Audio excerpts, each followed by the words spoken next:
السورية شو عاملين لأنه ما بنقدر نفوت على أي مستشفى، بس تفوت على المستشفى يا بيقطعوا لك العضو كله. You can't go to a hospital in Syria.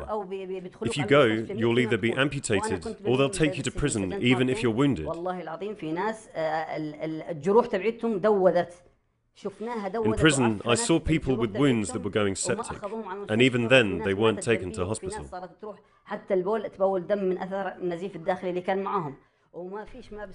The man telling his story has fled to Jordan. It is February 2012, the Syrian conflict is already in its second year, and healthcare has been turned into a weapon of war. Hospitals are targeted by government forces, doctors are tortured or imprisoned, wounded and abused.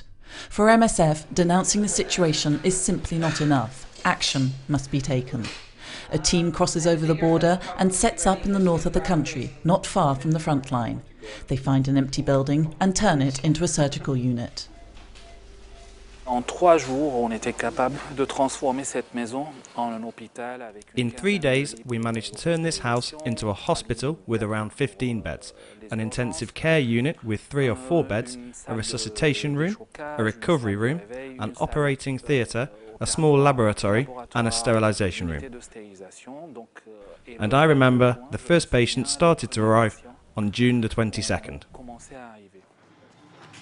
The team has been working in the hospital in Idlib province for over 9 months now.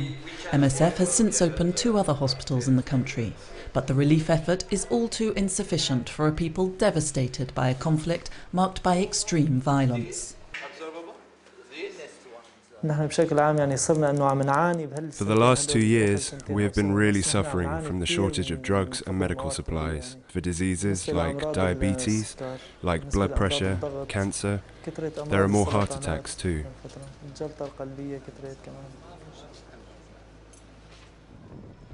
Every day there's the same apprehension. Will there be a bomb? Will there be any victims? If we need to get anything, we have to run. We're being bombarded all the time. Yesterday morning, a plane bombarded a house, a whole family. 32 people in one house. Victims of the conflict suffering from bullet or shrapnel wounds are first treated in advanced medical posts before being taken to a hospital away from the front line. I wish such health facilities could be set up closer, further inside Syria. It's difficult to come here, even when it's 50 or 60 kilometers away, it's still a long way. The men working in the advanced medical posts are not doctors, and some of them don't even have medical training. How can we tell if his airway is working? Here they have moved into the basement of a building close to the fighting, where they provide first aid to the wounded. I'm hoping in the next few days to get out to visit one of the posts that I've visited twice before, where we've done some training with the staff there who are not medical, with regards to how to stabilize a trauma patient, how to do a burn dressing, the importance of keeping wounds clean, how to do a proper dressing for a wound that isn't a burn. Winter has also taken its toll. The cold forces Syrians to warm themselves with whatever they can find. Good quality fuel is all too rare, and accidents all too frequent. Here in the operating theatre, the team is changing a young 13-year-old boy's dressings. He had a fuel container and was trying to pour fuel on the fire. The container caught fire and exploded. We never used to have this kind of accident. People didn't use fuel before.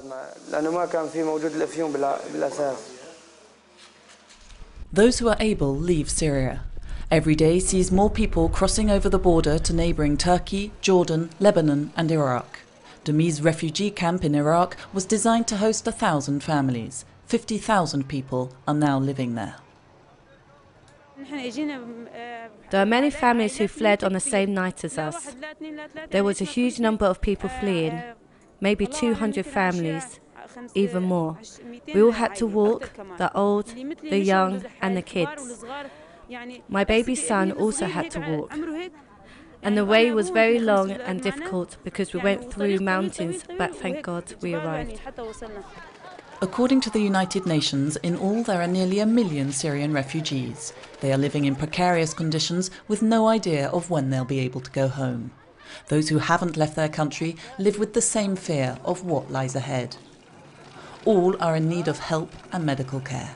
Those people are in need. Those people are dying for simple medications. There's people are dying because there is nobody doing any surgical intervention. There's people that are dying because of chronic disease.